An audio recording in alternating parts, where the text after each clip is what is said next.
Easy ye, how are we? Shawnee, we're back. We're we're late. We're late because it's Oh Monday no, evening by no, the it's a time we get the bank chance to holiday. Even the record this. podcast allowed a bank holiday. I know we say episodes every Monday, but we have to put a big fucking star after it, excluding Bank bank holiday different. holidays. It's like I was coming through Dublin Airport and I seen the bus into town. It's like the fastest bus into Dublin from 14 minutes. I was like, that is a very strong asterisk. That is a very strong from. Like I've seen from €100 and you kind of go, yeah, yeah, they make it up. But the bus going from 14 minutes, the quickest bus ever. They Uh, tracked it once at like 4 o'clock in the morning. It's like, oh, it takes 40 minutes to come in. That's it. It's gonna be 14 minutes all the time. do you know what I had a row about today? Well, not a row, a Uh-oh. discussion about today. Don't know if you have this, but this is a sign of where my head is. Do you know when you're in? What annoys me about Aldi, I think we have talked about this. There's only 5 aisles, so if you go up one, down, up, down, you finish in the back right corner of the shop, which really annoys me that I have to walk back down past the biscuits for a second time and not buy them. Now it's in your head. Now it's in Yeah, everyone's no, head. I get you, but that means that going down the file aisle has to go back through the alcohol section, back out that way. Yeah. No, you're going out the in. It has to go out by the tiles. No, well, listen, Not there's five. I fine. think I'm starting a The tails. petition. 6 aisles. Yeah, good luck But with that. anyway, it's just this is what I've resorted to now that I'm not running. I have time to now that I can walk, and I get to the bottom corner and go, I have to walk all the way back. So that's what I discovered through the injury. But we're back. You've too much time in your hands, pal. Way No, we're too coming much back time in though. your hands. Tomorrow is the beginning, so we've been given the green light. I haven't been this injured in I don't know if I can say ever, but because I've cracked kneecaps and stuff. But this is, yeah, I'm actually annoyed with how bad this one is. Like it, even the physio was kind of like, okay, you're at that stage when you can start moving, but the joint itself has no movement in it whatsoever. Mm, Like I'm doing exercises to like make my ankle do what normal ankles should do, like sitting on my yeah, heels. I can't even. Do you know, like if you were down in on all fours, or you were doing, and you were going to go and sit back on your heels, but I, yes, I can't even push backwards. I can't right. get my ankle flat enough to even justify going backwards at the minute. So It's swimming just still out. swimming is no. I can swim now because we're starting to. So the healing has happened. So I'm told, and now it's to try and get movement back into it, Right. but it's very sore.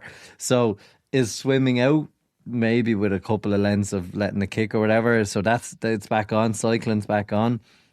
Walking downstairs is the hardest thing because I don't have the movement. My knee still can barely get past my toes.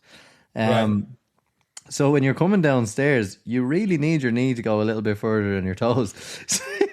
I took a stare at speed there the other day, and it just didn't work out That's for me. me. My confidence outweighed my competence, and just the leg was just like, no, it's not like it's sore. It's not like it's anything. It just can't do the movement. It's just with the swelling in the joint and with the scar to everything else, it's just seized up. So I'm spending this week and a bit of last week trying to just get it moving again. It's really frustrating. It's very frustrating, but it's a start of progress. So I might even take a few videos of how silly I look with trying to get my knee to a wall. But it's very such a simple task, and it's so frustrating. It's Uh, actually on the point of breaking me because I oh went God. from -3 centimeters, which means I was 3 centimeters away from getting to my toes.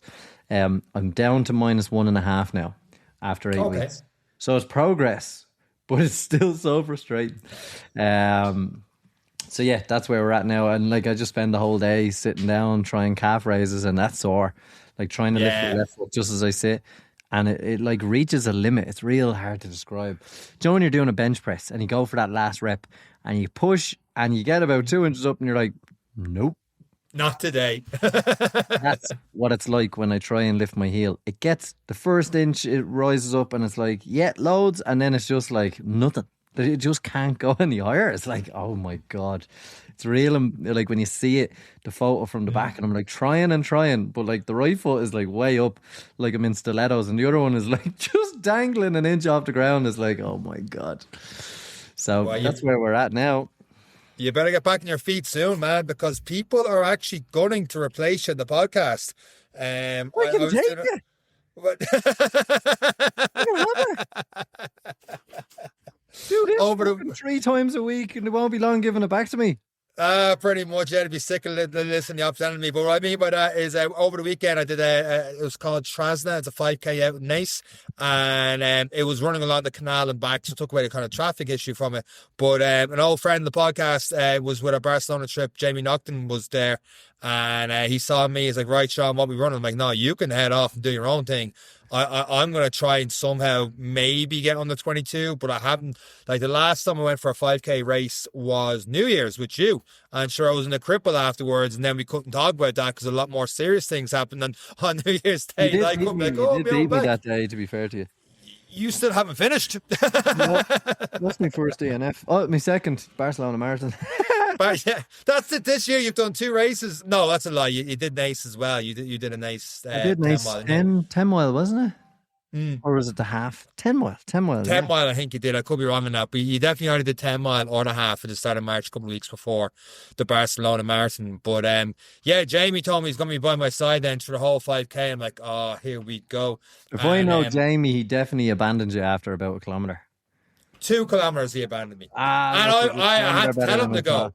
I was like, Jamie, just go. Sure, I started the race, the 4-minute kilometer. I'm like, I haven't done a 4-minute kilometer. I don't know how long. And by the time I got to kilometer 2, I was like, Jamie, please, just go. There is something hurtful about the fit. So I've been on both sides. I've been the fitter of the pair trying to encourage someone, and they're like, please go, please go. And I've been the unfitter one telling the other person to please go.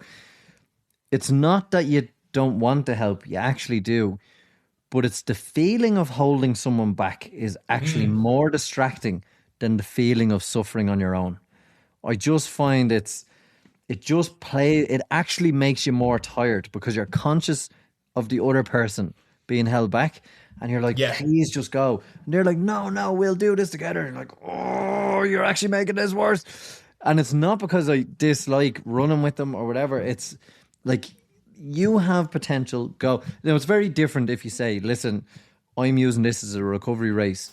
So but if you're showing up to a 5K, we've both paid for it. It's like, what are you doing beside me? You know, like that's how I feel. It's using that brain power to feel guilty for the other person when you're barely trying to survive yourself. And it's just so, I wonder do other people find that, or did they take it personal, or if you were told, please leave me alone? I don't know. Yeah, I mean, if you're at the start of a race and you're like, and in fairness, this is nothing on Jamie. I was glad you there having me out. And he said himself, he deserves it. No, I'm not slating him. He's taking your spot next week in the intro. I actually tried to get him doing the intro afterwards, but sure, it got to Monday evening by the time we got to organise stuff for all the stuff me and you were going through outside the podcast.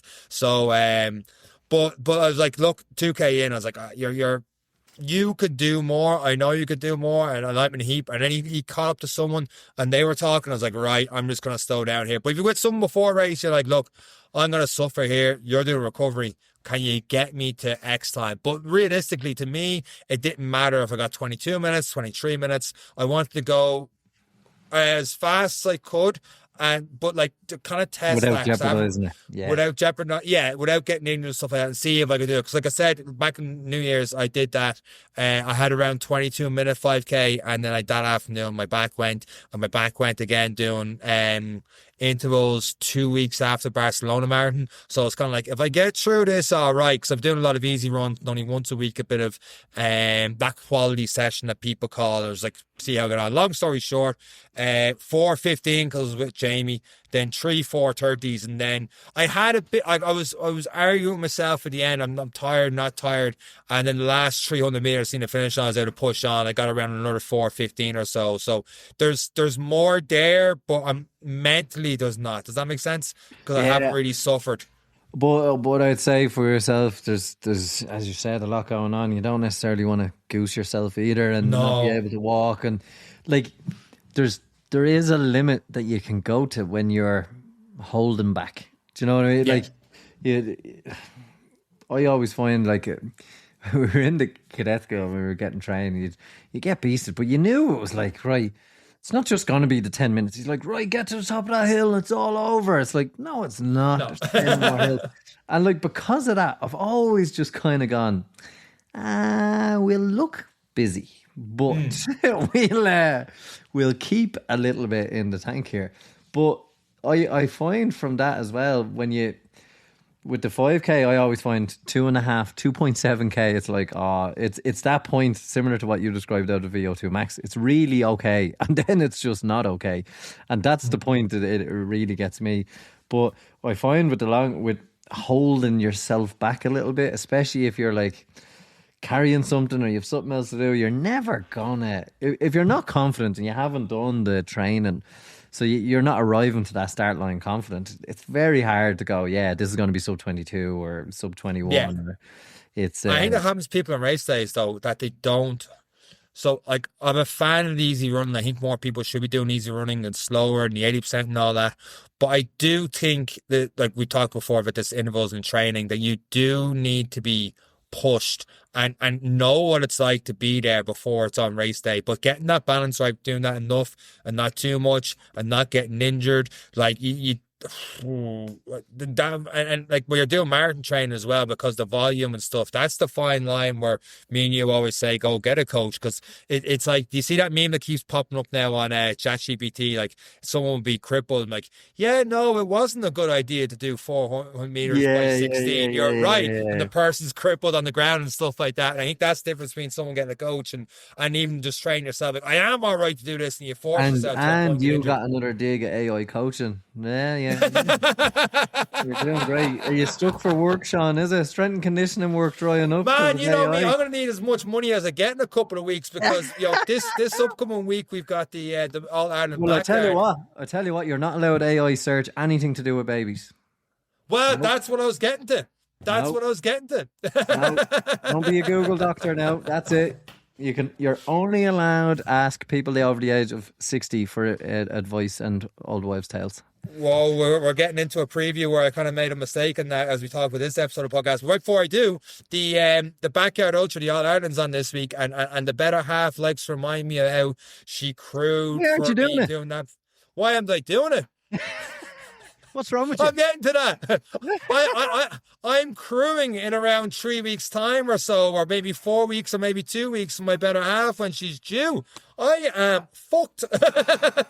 Listen, I think you'd get away with doing it. I haven't a hope. Actually, when I did it 2 years ago was the weekend we moved into the new house, and literally the Friday we got the keys, and the Saturday I was going up north. Oh man, she's held it over me. She's like, you better look after me over these next couple of weeks because of that. She has that over me. I know I'm injured, but that's no excuse, Sean. Anyway, what's on? What a dick! What a dick! What's on the cards this week? On the cards this week is me confessing to a doctor that I use ChatGPT for advice and blood work when I shouldn't have. Oh yes, this one. When people listen to this, actually, just to give them a heads up on it, this was probably the hardest episode me and you had to record technology-wise, because there's points during this episode where you're in on it and my internet was gone for 24 hours during the episode. Well, I think this is the first time we found out we're on the same fiber line. That's the bit that I think broke us. That was the big discovery. It was very difficult because I was running to the neighbours to try and get David's satellite internet and the play school. Then I came back in being like, Sean kept the conversation going. This is perfect. I come back in. Sean disappears. What were they talking about for the last 15 minutes? And when I say run to the neighbours, I hobbled. But it was a tough one, and you feel really bad because it's a great episode, but I just feel maybe we lost little bits when we were disappearing, but it's a fantastic episode. The bits that I did come in for, I actually think is so insightful, and this is the second time the guest is back, and I know we jest about coming in and coming out, but the best part of this is, for the times we were there, the information that's coming is Yeah. fantastic. It's real eye opening. It's definitely new to Ireland, which is, I find, really surprising. I'm so surprised that this is only a new element. And it's very much, yeah, like it's not a proven thing where it's the rest of the world. It's very much part of That's what daily yeah. life and athlete's life. And yeah, so it's a really, really great episode. A great guest who's come back to share so much information and put up with us over a difficult hour, which is great. But it's an absolute fantastic episode. And I think there's a gift in this one as well. Yeah, make sure you listen towards the end of this episode if it is something you're interested in doing yourself. And with that said, we've done enough talking. She can overhear me talking this conversation. She only heard one half because I got the headphones on. I'm going to be in trouble after this one, so I'm going to deal with that right now. With that Well, said, that's why I said what I said. It's not my fault. See you. Enjoy that, Sean. This week's episode of the Any Given Run Day podcast. Let's go. Hi there.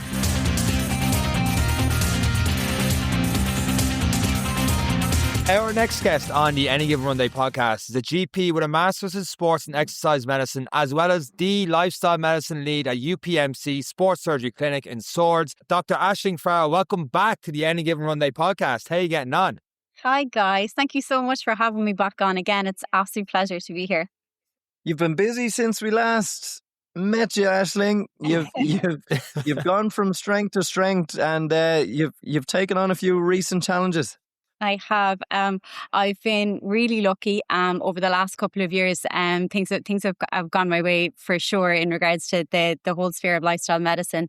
I've been delighted since I spoke with you. I now work with Tesco Ireland as a brand ambassador there. So that's been a really fun role that I'm delighted to be continuing on again this year. And over the last couple of weeks, I've taken on, honestly, it's a dream job for me. It's the service lead of lifestyle medicine with UPMC in their Swords Outreach Clinic. So yeah, I'm absolutely delighted to be in this role and to bring lifestyle medicine to, I suppose, another kind of step up in Ireland. Aisling, for those that didn't listen to the last episode of the podcast, first of all, why not? But secondly, Aisling, what is lifestyle medicine?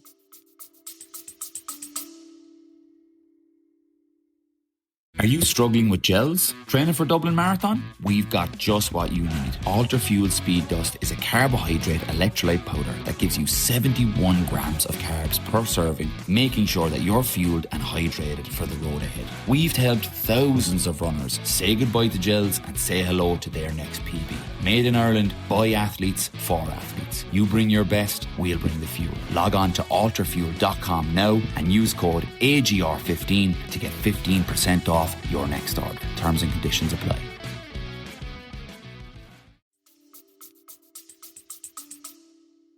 So lifestyle medicine is, do you know what? Lifestyle medicine has been around for years and years and years. And I think it's such an integral part of medicine that we practice for forever long. However, the concept of lifestyle medicine as a speciality is something that's relatively new. It's well advanced in the States, and I think it's in progressing in Ireland and in the UK. Lifestyle medicine is an evidence-based speciality that looks at the 6 core pillars of health. So we look at physical activity, our nutrition, sleep, stress, social connection, and then avoiding of harmful substances. And that's everything from smoking, vaping, alcohol, to even excess social media use. And we look at that kind of holistic view of individuals and how we can help them improve their lifestyle. And I suppose we're trying to look at preventing chronic disease from developing. If people are living with chronic disease already, treating it, and in some cases lifestyle medicine can actually help reverse chronic disease. So it's been a part of pretty much every single guideline that there is out there. There'll be lifestyle components of it, but to be able to utilize it as a specific speciality, it's something that really spoke to me as a doctor working in hospitals for years and years and years. We see chronic diseases present all of the time, but be able to go to the root cause of what causes some of these chronic illnesses and be able to help people identify what causes these illnesses and to be able to give them a pathway to help treat it, and as I said, in some cases reverse it, is what lifestyle medicine is all about. Aisling, last time we were on, we talked a lot about sport. You'd come through a hierarchy, and we kept it very much sport orientated. But based on the pillars you've described there, because everybody who's listening knows somebody who could probably do with a conversation on lifestyle and how they do. And we say weekly, every episode, that the sport we undertake, be it a marathon or high rocks, it becomes a lifestyle. And you either commit to that lifestyle, or that's where you find the injuries come in, or they do or don't come in. You really have to buy into the sport and the early mornings, the late evenings, the running in the cold, all of that kind of stuff. How do you approach a conversation about lifestyle and the inclusion of a professional like yourself? And I think that's the biggest stigma people could have. And I know even in my own family, I'd probably like to have a conversation, or someone to have a conversation with you. How do you have that initial conversation that maybe we should look at things? Maybe we should look at what are we dealing with now, and our own lifestyle, our own metrics. Yeah, I think that's a really important question. When I think you look at, like, say, traditional medicine, and people think like going into your GP or going into your doctor, what we're trying to do is extend your life. And that's kind of become known in this sphere as your lifespan. So how long people live. And in Ireland, on average, now the life expectancy is about 82 years or so. But I think traditional medicine has become really good at helping us live for longer. What I think our big challenge is helping people live well for longer, or looking at, say, our health span. So how many years are we actually living well without illness? And in Ireland, that's in and around about 65 years. So if we look at those numbers, you have about 15 or 16 years of our life where we're not living so well. We're living with disease, maybe reduced mobility or frailty. And I think it's that part of that we're trying to help people live well for longer. When we look at, say, the biggest causes of chronic disease in Ireland, that would be things like cancer, cardiovascular things like heart attacks, strokes, lung disease, and even things like dementia. And for a lot of those conditions, those risk factors develop much earlier on in our life, and they can be symptoms that we're not even aware that we have. So, for example, like high cholesterol, you don't know that unless you do a blood test, for example. Or there's about, like, say, a third of the people in Ireland that are living with high blood pressure and they don't know it. So unless we actually have a look and try to identify some of those risk factors early and try to put a plan in place, we run the risk of going into those, I suppose, chronic diseases blind. So what I suppose the whole point of this is to try and pick up things earlier and prevent illness from occurring earlier and living well for longer. I suppose you have the marketing side of this is considered like an NCT for you as a person, as opposed to going to the doctor, because everyone hates going to the doctor. They're like, oh, I don't want to go. 10-minute consultation, I walk out with a prescription and off I go. Like it seems, and then you get judged. And whereas this is different. It is the NCT, for want of a better word. It's to see how the engine is running, see how you are running, and see, can you essentially keep that running. The key thing is, and I'll look at me and Sean, because we are not examples of how you should mind yourself if you want to live long. I'd love to see our lifespan. It's probably the next 5 years me and Sean are finished. But a bit like pensions, convincing young people it's good to invest in your 70s and 80s now, when alcohol is available and late nights and lack of sleep. But even to convince younger people, younger generation, and I say younger as in people in their 30s, maybe kids, they say, I haven't got the time, I haven't got this, I haven't got that. And a lot of time people are. How do you convince them to go, this is a really good thing to do to protect your future and invest in those future moments is what you're asking people to do? Yeah. And that's really hard, isn't it? Like, yeah. It's really hard, because, like, nobody wants to come into the doctor. And that's, I suppose, the whole concept of medicine is, like, it's when something happens, or when something bad happens, or when you get the chest infection, or when XYZ happens, then you come in and present into your doctor. And it's trying to maybe identify and feel out, well, if we came in earlier, could we prevent any of this from happening? And that's tricky. And I'll put my hands up and say I was actually one of those people. I got my own cholesterol checked probably about two years ago now, and I was shocked. It was high. And I was like, I'm exercising loads. I felt I was like eating pretty well. And I was like, I just kind of went in to get them routinely done. I'd never really got them done before. And I came out of it and I was absolutely shocked. I was like, oh my God, I can't believe I actually have high cholesterol. And I had to take a step back and look at it and was like, okay, maybe I do eat loads of cheese. I absolutely love it. I probably eat a bit too much steak during the week and things like that. And I think maybe it was an experiment for myself. I was like, does this whole lifestyle thing work?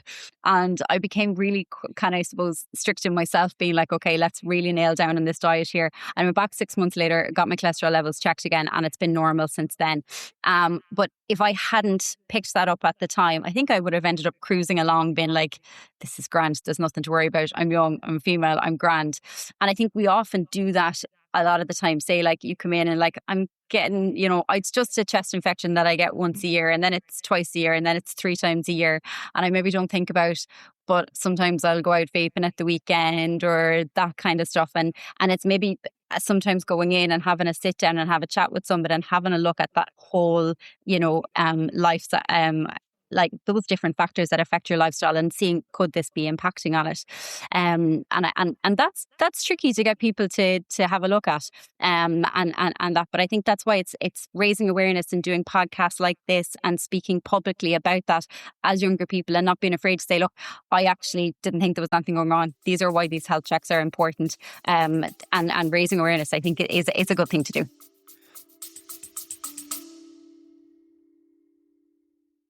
Training for the Dublin Marathon? Then recovery should be part of your plan from day one.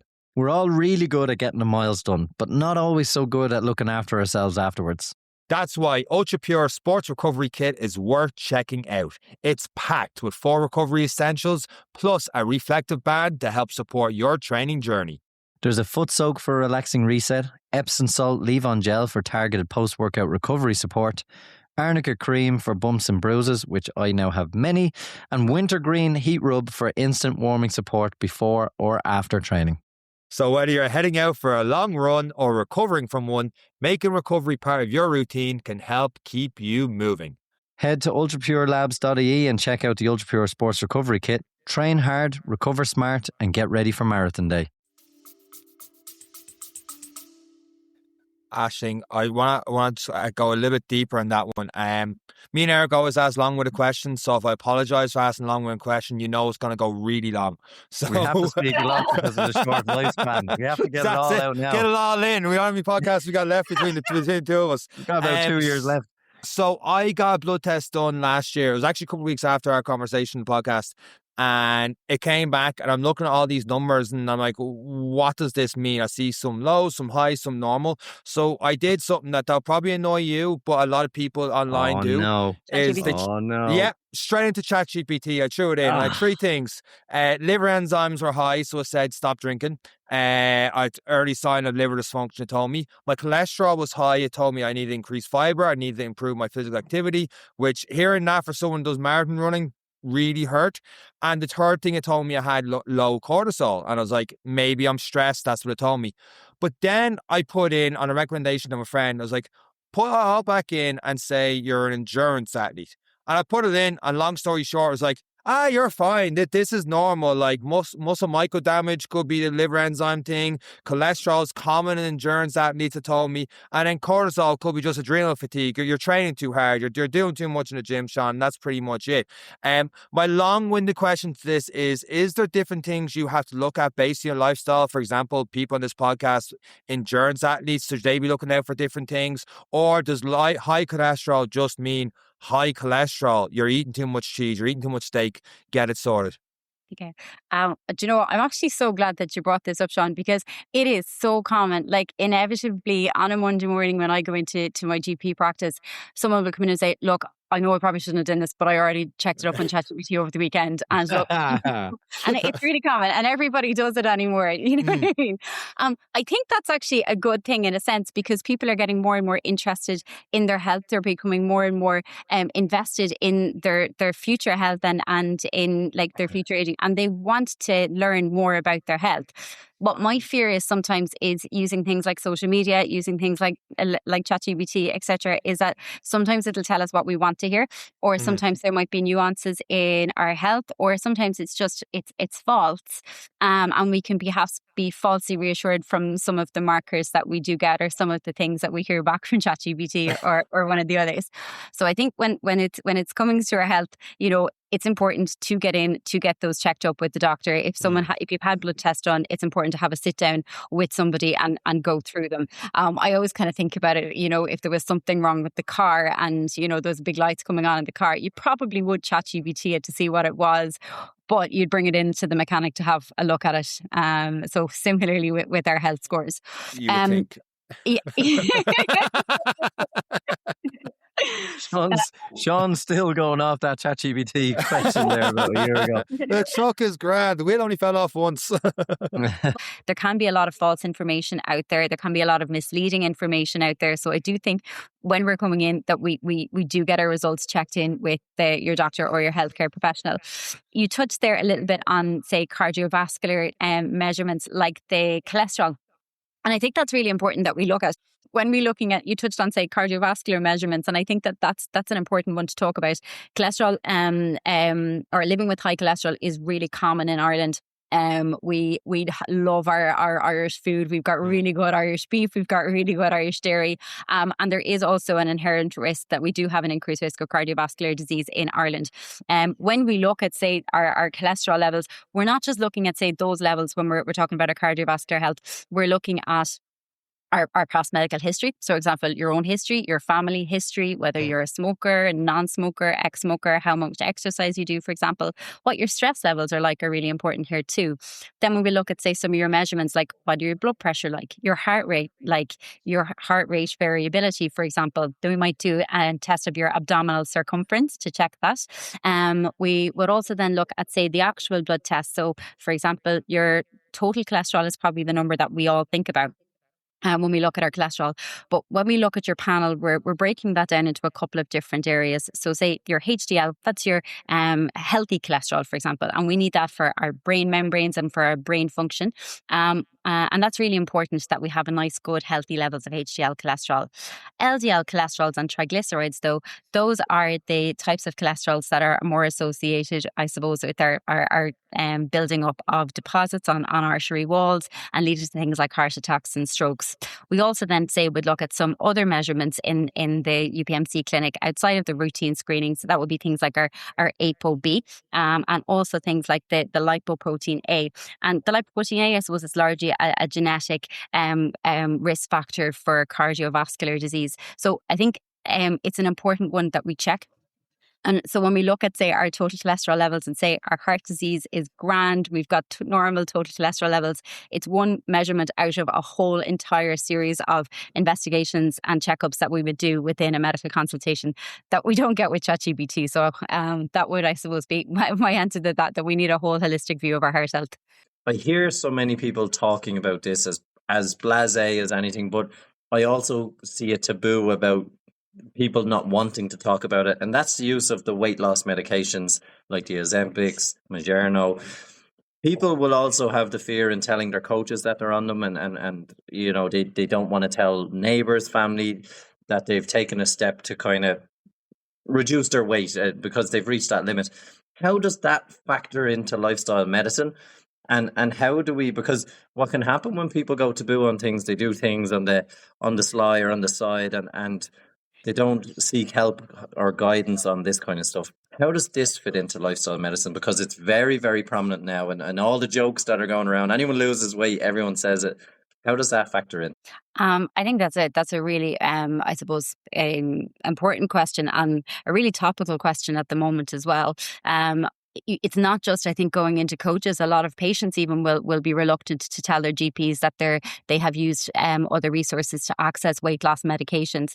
And I think I really understand why people do it, because weight loss is really difficult. We are living in a world where we have never had as much access to foods as we have right now. Weight loss medications can be a way for people to help manage their weight. And these medications can be life-changing for certain people. Um, However, they work best alongside a structured lifestyle approach, including regular strength training and aerobic training. So things like walking, running, cycling. What we see with these weight loss medications, but I suppose weight loss in general, is that it's not just, say, our fat mass that we're losing, we're also losing muscle mass alongside of this. So unless we are doing regular strength training 2 to 3 times a week, that muscle loss can be accelerated with weight loss medication. So I think it's really important that we have that conversation with patients at the start, or if patients are already on this medication, advising them the importance of regular strength training. The other aspect then that we look at is in regards to what people are eating and consuming alongside of this, and ensuring that people are aware, I suppose, that their appetite will change in quite drastic ways for some people, that they may not have the same, they may not want the same types of food, for example, or they may not have the appetite to see the same quantity of foods that they previously had. So it's making sure that people are aware of that may happen, but also that when they are hungry and when they are trying to eat, they know what types of foods to eat. So looking at, say, foods particularly that are high in protein, that's going to help them maintain their muscle mass. Things like fiber as well are going to help from their digestive point of view, from cholesterols and blood sugar control. But then also looking at at foods that are high, say, in calcium, in iron, and maybe looking at supplements, for example, like vitamin D. So I think it's an important conversation that we know that patients are on these medications and that we can do our absolute best to help support them. And lifestyle is a really important part of that journey for patients. It can, like the hardest bit for Aisling, can you people give me to one do is quick to reach second? out and ask for help. Aisling, you touched there on muscle mass and stuff, and there was one stat that really got me that you put up on your Instagram before. You said about 1 in 5 older adults who sustain a hip fracture would die within a year. And then you started talking about the benefits of strength training, and then I've seen before how like your grip strength could be a thing of that. How does grip strength link into hip going and, to put it bluntly, dead in a year? Like how is that all linked? Yeah, I think that the grip strength is one of those measurements that we should be measuring consistently for people throughout their lives. It is one of the strongest markers of longevity. And it's a really, really important marker that you should be getting checked regularly. Grip strength, or just using that hand dynamometer, which would be one of the tools that we would use to measure grip strength, that can be a marker for your full body, say, musculature and strength. If we have a low grip strength, that can be associated with things like frailty. You're more likely to be hospitalized. You're more likely to have a fall, and yeah, it increases up your mortality for sure. When we look at, like, say, some of the stats, for example, for every single 5 kg reduction in your grip strength, that's a 16% increase in your mortality. So grip strength is really important that we're measuring that. And I think particularly now, well, for me, I'm kind of a little bit more mindful of it. As soon as you pass the age of 35, you're losing about 5 to 10% of your lean muscle mass every single decade, unless you're actively working on it to try and maintain that muscle mass. So it's really important that we're strength training regularly in order to hold on to that muscle mass. And particularly as females, and I know, like, you have a lot of female runners that listen to this podcast. As females enter into that perimenopause and menopause era, our estrogen levels start to decline. So that rate of muscle mass loss accelerates as our estrogen levels drop down. And certainly we will see that particularly in women. Women are much more likely to be frail in their older years than men are, for example. And a lot of that can be due to some of the habits that we had in our earlier life. So promoting muscle strength. And you'll see, if you look at my Instagram, I'm very, very, very passionate about regular strength training throughout our lives, to hold on to as much muscle mass as we can. Aisling, what is, for your, in terms of timeline, what is regular? Is that 5 times a week? Is that 6 times a week? And then with grip strength, are you going in 6 times a week and just focusing on doing farmer carries all the time, improve hand grip strength, and that's it? Or what do we do here? Well, the guidelines, the WHO guidelines would be 2 to 3 times a week of regular strength training. So it's not something that you have to be flat out in the gym every single day of the week. Like, I like strength training. So certainly I need to be pushed to do more of the aerobic side of things because I like strength training. But ideally, we should be doing it 2 to 3 times a week.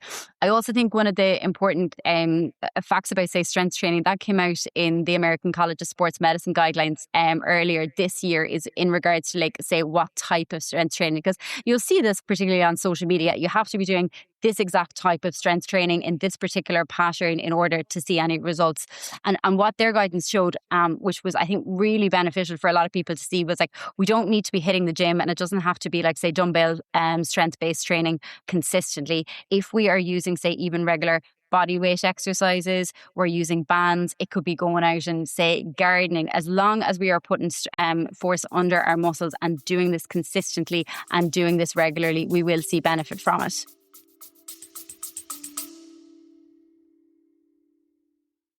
Most runners don't have a training problem, they have a guessing problem. If you've never had your VO2 max or metabolism measured, there's a good chance you're training at the wrong intensity, missing valuable adaptations, or getting your race nutrition wrong. Or running it all, Eric. Health Matters replaces guesswork with data. With over 15 years of experience and more than 25,000 performance tests completed, they're one of Europe's most experienced performance testing providers. In a single test, you'll discover your true VO2 max, peak heart rate, your 5 personalized training zones, your aerobic and anaerobic thresholds, and your carbohydrate requirements for training and racing. Your results are available immediately and are explained in full on the day, so you'll leave knowing exactly how to train, how to pace, how to fuel for your next event. Health Matters are based in Dublin, welcoming clients from across Ireland every week. They also provide on-site testing for running clubs, corporate wellbeing programs and groups nationwide. You can find out more or book your test at myhealthmatters.ie, because your health matters, so train with data so you can race with confidence. So even if you got a busted ankle, you can lie on a bench and just do dumbbell presses. Don't be coming at me. I'm waiting to find a good coach, Aisling. If you know any good strength and conditioning coach, let me know, will you? Aisling, you touched on social media, and you've said a couple of times, as you might see on social media, and some people can get misinformation from social media. But pillar number 6, managing, I suppose, the scrolling, the doom scrolling. How much of an impact? And I want to ask on a broad spectrum, from an adult down to iPad children, children of iPads. How much of an impact is that having on our health? And what are because it's unknown. The studies are only probably happening as we speak on the impact and the longitudinal studies. What is the impact of what you're seeing in terms of our lifestyles? I think it's affecting everybody hugely over the last couple of years. As I said, not always negative. I think, like, we're connecting more and more on social media, for example, and our reach for education and things like that has certainly improved because of our access to the internet and social media. However, I think there is the flip side to that. You're scrolling social media at nighttime. You might go in to have a look at one particular thing, and 2 hours later, you're still scrolling TikTok or Instagram or whatever it is. Mm-hmm. That blue light exposure and that constant, say, dopamine hit that we're getting, that's impacting our sleep big time. And it's impacting on our ability to actually wind down naturally. Our cortisol levels are absolutely being increased if we're looking at a lot of social media. I think not even, say, our sleep, but it can also impact on our stress when we're constantly comparing ourselves to other people, seeing what other people are doing, even from, say, like a running perspective, and that, or you're like, that person is reaching that PB, or if I don't do a high rocks in under an hour, what's the point in even doing a high rocks anymore? And I think if people start to put significant stress under themselves when they're seeing those kind of things on social media. The other aspect I think I would look at would be from a children and teenager point of view. From working in general practice, I would see a lot of increased levels of anxiety amongst kiddies, children that are spending a lot of time on screens and on social media.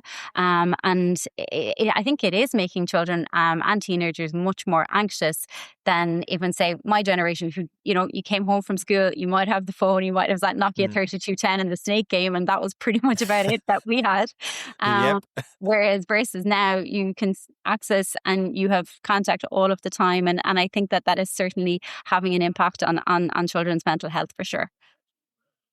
I think the How French do we? banned it, didn't How For- did for we? kids. The French banned it, did they?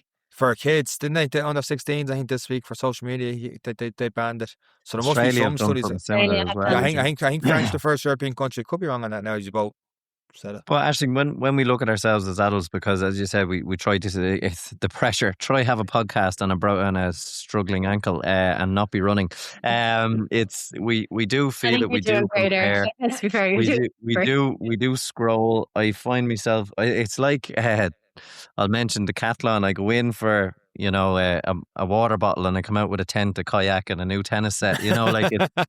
Instagram can be that kind of way, whereas you don't know what you're going on for, but the catching yourself, the habits, the habitual open phone, hit Instagram. I was like, what? I was supposed to come on and check the train times. Like there's a lot, and I find even myself, my concentration my attention span or my willingness to concentrate has disappeared a lot. Can that have impact in the rest of us in our lifestyle, or in particular with sport, losing interest in sport because of that dopamine hit? I suppose the hormones released after a good run is the runner's high, call it what you want. It's fantastic. But when it's raining and when it's cold and when it's everything else, Instagram's a lot easier to get that feeling of feeling good, is it? I think it can be in it, but it's that instant gratification where we get instant gratification and then we lose it. And then this is why it becomes so addictive, doesn't it? Because we're looking at something, we get likes, we get comments, we're delighted with ourselves. And then you put up something else on social media, it doesn't get the same kind of gravitas and you keep doing it again and again and again. And that can become a very addictive cycle for sure. But with the answer to this, it's really hard. I think there's no point saying otherwise. I have to be really conscious with my own social media time. A lot of my work now, for example, would be on social media, and a number of my colleagues would do a lot of work on social media. And I think I have to be really strict with my own self and with my time that, what I'm posting on Instagram, I feel it has to be actually worth something for someone to look at my Instagram page and be like, okay, that's an educational concept or that's something that's worthwhile. Because other than that, I feel like I'm putting pressure under myself even to be posting on social media quite a lot. And I don't know if you guys feel the same about that. And so I think I have to be really strict. I try to leave my phone down at nighttime and pick up a book. Or for me, it's picking up a journal and writing down, say, things that are going on in my head or trying to do something else. And if it's not going outside for a run for whatever reason, maybe it's, doing some yoga or doing some other exercise or spending time with other people. I think like we're very much are more connected than we ever have been through social media, but we're also the loneliest we ever have been as well. And I think when we look at, say, a number of the different, say, longitudinal studies that look at how people live well and, that connection piece is so important, and having that human connection, having strong relationships with our friends, with our families. It doesn't just have to be with a partner. This can be with our family members, for example. But we have that strong social connection. I think it's really important. And if we spend so much time on social media, we lose that. And I think that's why people are becoming so much more lonely or perhaps so much more anxious, that we're spending so much time looking at our phone and screens and not as much time just having a bit of crack with each other. When we look at, I suppose, the remedy to that, it does for us who are sport orientated, and that's what I say. It's an easy fix to go join a club, go get involved. As people transition from their 20s into their 30s, and that's where we are now, or they might have left organised sports, team sports. They've switched to the more individual sports. And you've kind of alluded to the importance of strength training as we move into our mid-30s. Supplementing that change in everything else is always a big question. We've covered kind of the weight loss drug element as well, and the importance of nutrition around that. What can we do as we move into our 30s? Because a lot of our listeners are between 25 and 65. There's not many teenagers listening to Eric and Sean talk about running. But how do people manage those kind of structural changes, the hormonal changes, nutrition-wise? And again, I'm trying to say this from a perspective of the importance of coming and have a conversation with you at that particular time in their life. How important is it to manage all of that then as we change into our 30s? Yeah. Well, I think when we look at like the lifestyle that we live in our 20s is going to be very different to how we live in our 30s and how we live in our 40s.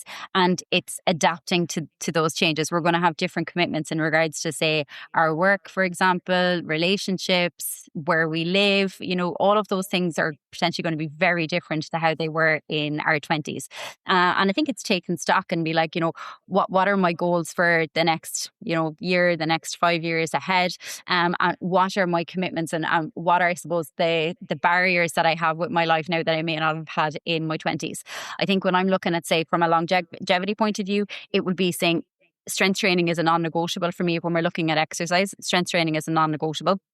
Looking at my aerobic fitness, I try and make sure that I'm keeping myself as active as I possibly can. And maybe that's not being able to do, say, for example, a high-rocks competition this year. I've just moved into my own house this time. Fantastic, brilliant. But I haven't got the time to train for a high rocks right now.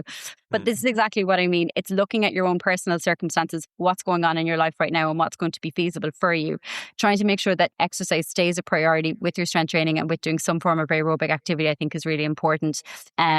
Particularly, as I said, when we're losing and going into our 30s and when that muscle mass starts to decline. The other thing that I would be looking at here as well would be our nutrition. And our nutritional change, particularly as females, are going to change significantly through our life cycle. For example, maybe younger teenagers are going to have a higher requirement for calcium and iron as we go old. As women kind of move into maybe their late 20s, early 30s, pregnancy is going to be something that we're going to need to think about. So prioritizing vitamin B12, like, say, for example, our iron, vitamin D levels. And then as we move through the perimenopause and menopause, we're going to be focusing on things like our protein intake, our calcium intake, our vitamin D intake again. So even nutritional aspects are going to change as we move into our life cycle. But having, I think certainly that would be something that I will sit down and have a chat with people quite regularly about, be like, what are my nutritional needs, for example, now, and how can I fit this into my lifestyle now? I think another area that we really need to look at is our recovery as we move into our 20s and 30s, that much more of our priority needs to be placed on recovery, particularly when we're as active as we are. And going into, say, for example, like the Dublin Marathon now in a couple of months' time, that's an important area that we need to focus on recovery and making sure that that's as optimal as it can be as well. So I think those would be the things, maybe having a look at our exercise, what is going to be achievable for us, trying to get in our strength training and some form of aerobic activity, our nutritional needs, where we're at right now in our life cycle, and prioritizing our nutritional needs and recovery. Aisling, you touched there on recovery, the recovery pyramid as well, and the absolute base is that sleep and downtime. But sure, that's not fun to talk about. The very top of it is fads. And you touched on, I don't know if I'm going well off topic here, but there's something you clicked out with me. The blue light of screens and stuff late at night is not good for you. So a lot of things I'm seeing lately on social media, and feel free to say, Sean, next topic, is red light therapy. And just having red lights showing you all the time. I got a cheap sauna behind me that said it came with red light therapy. With a small little red tube and like had a couple of AA batteries in it. I'm like, that thing is not doing anything because you can barely know what's in the red in the room. Sean. Yeah, That'll get you the extra year. I'll live to 43 maybe with a bit of luck. What's your thoughts on stuff like red light therapy? And there's other things in that minimum that has like minimum oh my God, minimal evidence. Maybe we do need red light, like cryo chambers and stuff like that near the top of the list. Is there things on social media you're like, runners are putting too much time into this kind of stuff? It just needs to be sleep, keep it simple. Well, I think all of those are going to have certainly, and everything like that is going to have a role, but it's probably going to be the top 1%. I think if we are doing saunas and we're doing red light therapy and cryotherapy, if we're only sleeping 2 or 3 hours a night, we're completely stressed off our mind, we're not eating enough, and we're training ourselves into the ground. Any amount of say, our supplemental, the top of the pyramid, that 1% is probably not going to make much of a difference. If we have our sleep absolutely sorted, we've got our stress really under control, we're absolutely nailing our nutrition, and we're making sure that we're getting enough rest periods in between our hard training days, then I think that's when we look at, say, adding in, say, maybe for some supplements that might be helpful. And then our top tier, then maybe some of the other treatments, say like saunas or ice baths and such on. But if we're not nailing the bottom, I don't know if we're going to get as much from the top 1%. Do we need more sleep with more training for the marathon, or is that individual? I think again, it's individual, but sleep is where our recovery happens. This is where our memories are consolidated. So training that we might have done, things that we might have learned in our sessions, that's where our memories are formed. When we are exercising to that extent, when we're coming into the marathon, we're breaking down our muscle fibers all of the time. During sleep is when those muscles repair themselves. Sleep is where our immune cells are formed. So if we're not sleeping very well, we're training really hard, we're not going to allow, that recovery system, our sleep system is not going to be optimized, or our immune system, is not going to be optimized. We're more at risk of developing infections and injuries. So I would say yes, if our training demand is increasing up, we should be looking at our sleep for sure. Sleep at the moment's pretty hard with the heat wave, which is probably going to be gone by the time this episode comes out and be irrelevant. But let's say for next year, with heat waves and stuff like that, a lot of people are saying not only drink more water, but more water doesn't come into the system, as well as electrolytes and stuff like that. I've also read that if you we have too much salt in our diet anyway, and then it's like, but if you're training for like an hour or 2+ hours doing long runs, I'm really thinking about the marathon runner here, you should have electrolytes. Should we have more salt and electrolytes for heat training, or like at the moment now, or should we just be having that kind of stuff for more endurance over an hour training, or is it more overrated? No, I think like when we look at, say, for example, social media, we'll see companies are trying to sell electrolytes all the time as part of our daily, say, supplement stuff.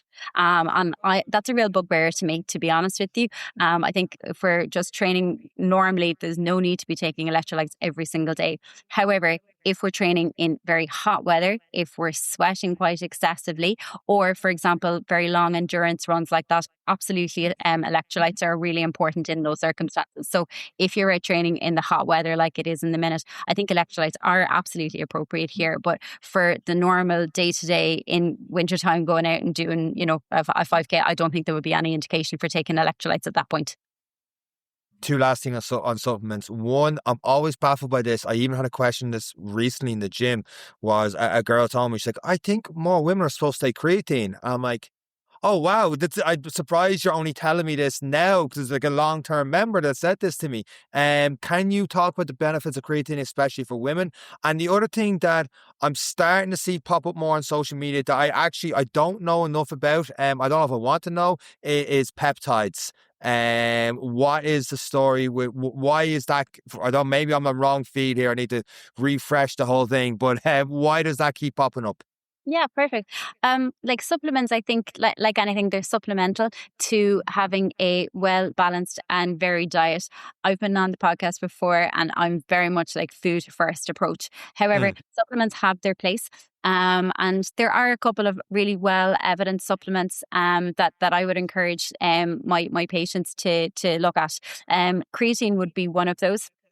And you'll see on social media the doses on that vary at the minute. Probably the best evidence at the moment will be about 5 grams per day, but there are a number of studies coming out recently that will be suggesting that will increase up the dose, for example, to 10 or 20 grams. For me, at the moment, I would still stay at 5 grams. I don't see much of a benefit for me personally going up to 10 grams. I would find if I've increased it up a little bit from a digestive point of view, you might feel a little bit more bloated or so. However, a lot of people are taking 10 grams a day now, but 5 would be where I would stay at. Creatine is really helpful from a muscle recovery point of view, for sure. And there's certainly been some number of studies coming out looking at from a female perspective in regards to perhaps the cognitive benefits of taking higher doses of creatine. I'm a little bit dubious about those studies so far. I don't think that there's enough research done in that area to say that is a definite. But I think it's an emerging area of interest for sure. I think just while we're on the subject of it, looking at other supplements that we should really be considering coming into the winter months, vitamin D is really important from an immune point of view and from a muscle recovery point of view. And everyone should really be on a vitamin D supplement from Halloween to Easter time. When we think about it now, we're getting so much sun that perhaps it's not as essential We've now. enough stored. We're all right, Aisling. We've stored it. We're not a solar panel, Eric, with a battery. Yeah, I've got it in the battery here. And all the vitamin D I picked up over the last few days. Literally, I know well. But it's that I think will be definitely one of the evidence-based supplements to have a look at also, and perhaps iron or vitamin B12 if you are deficient. But I think that needs to be under the supervision of your doctor or healthcare professional on those kind of supplements.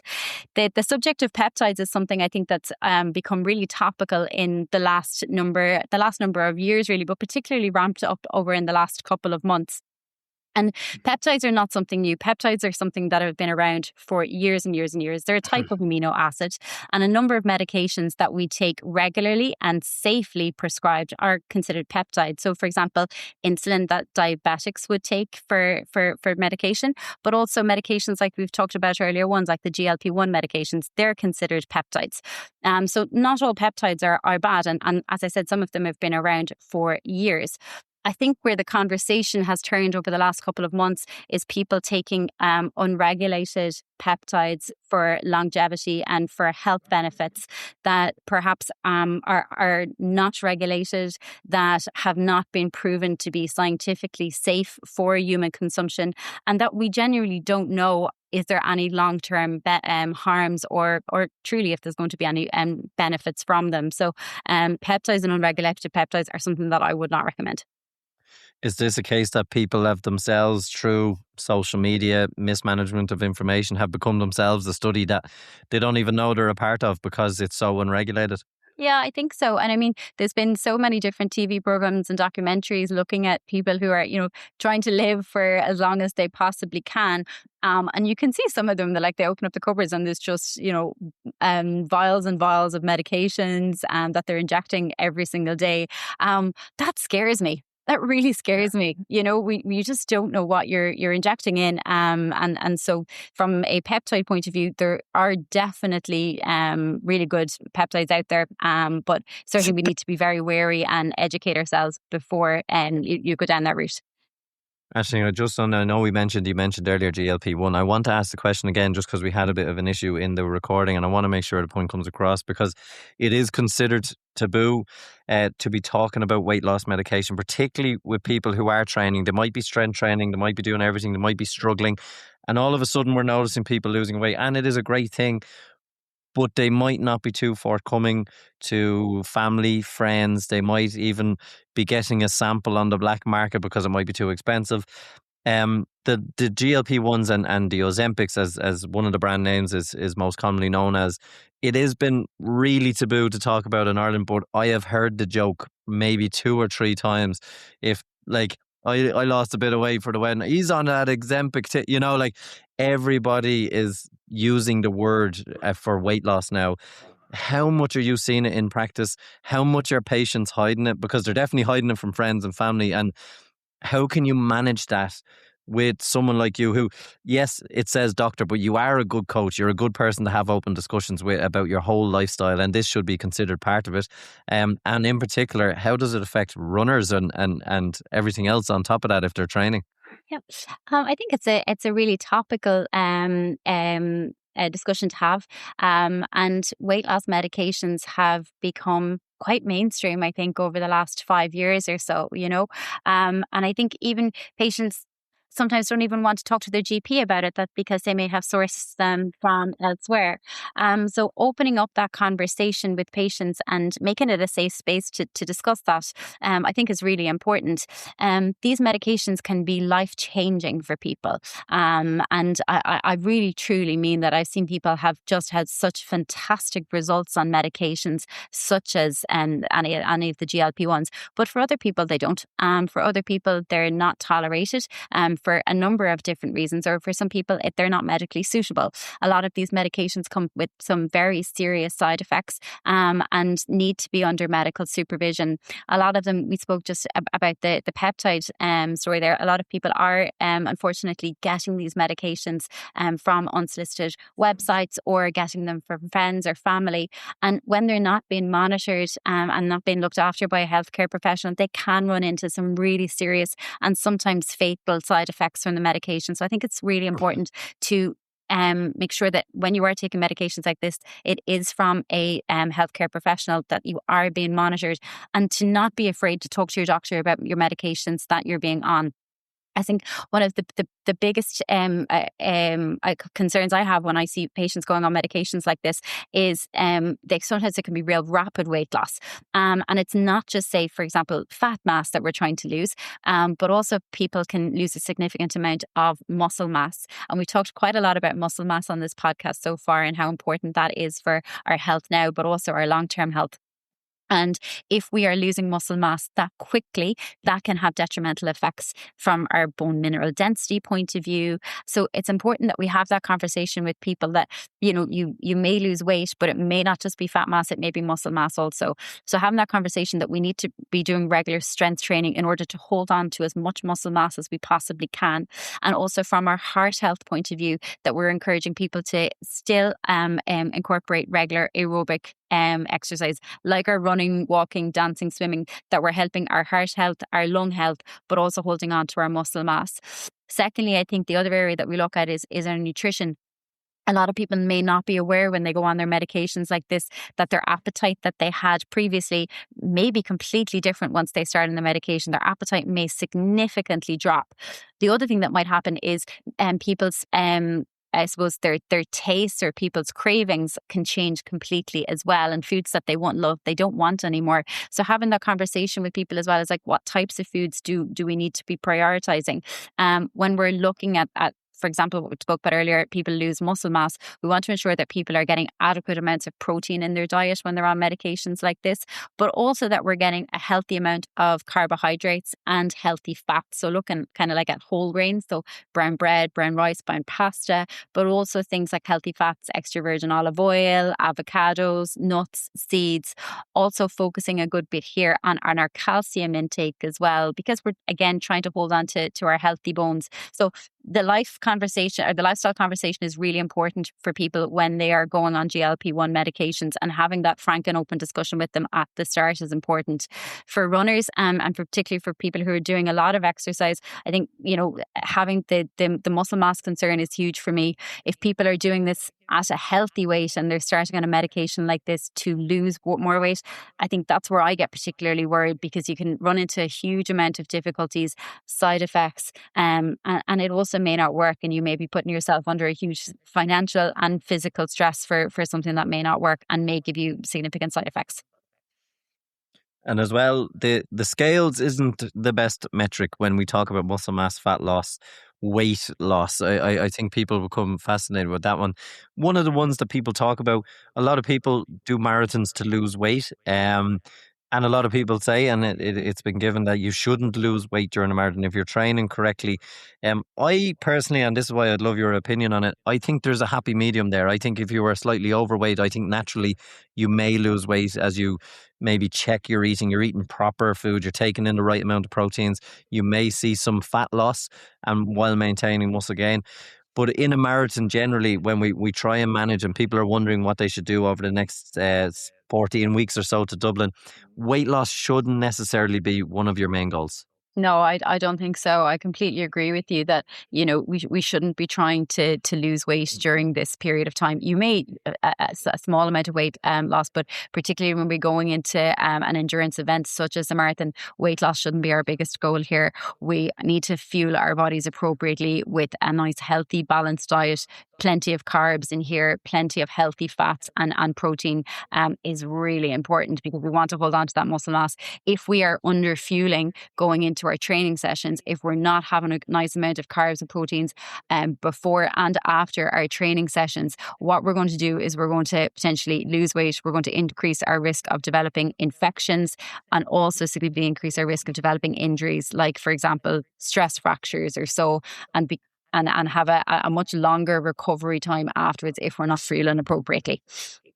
Aisling, people who are listening to this are in some way convinced. We've had, like, Lawrence was on the podcast himself, was advocating for getting a healthcare. He had a heart attack in the 5K in January and was on the podcast. He lived to tell the tale.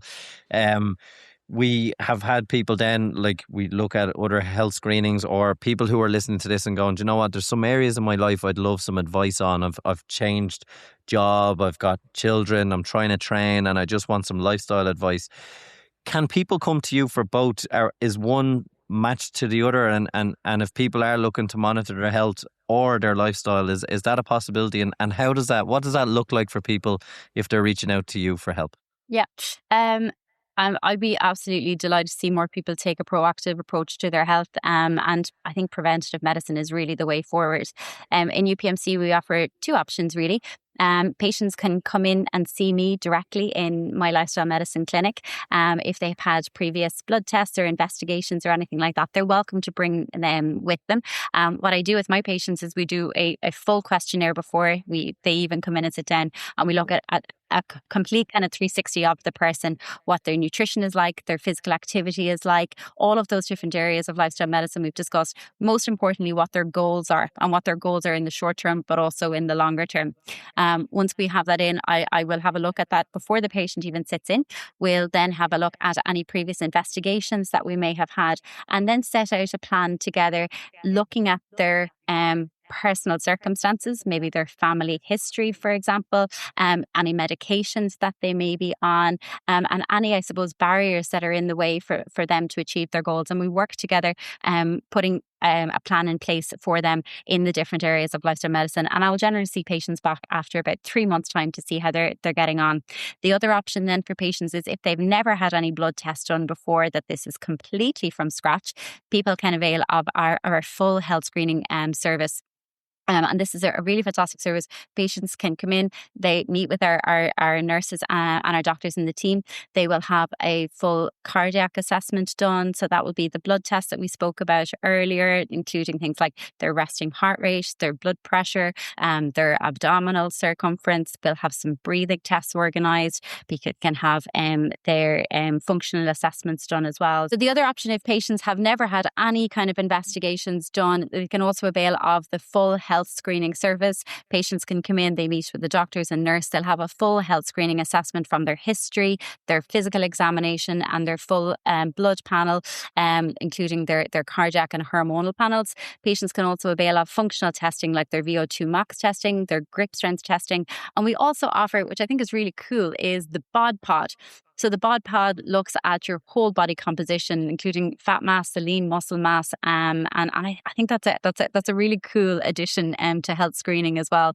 And patients can attend for a full health screening, and then have a visit with me afterwards with all of their results in hand.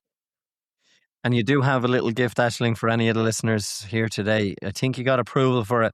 Yeah, we did. So anyone that would like to avail of a lifestyle medicine consultation, if you want to book in the next 30 days, we are offering a 10% discount to any of the Any Given Run Day listeners. So just mention Any Given Run Day podcast when you are booking in.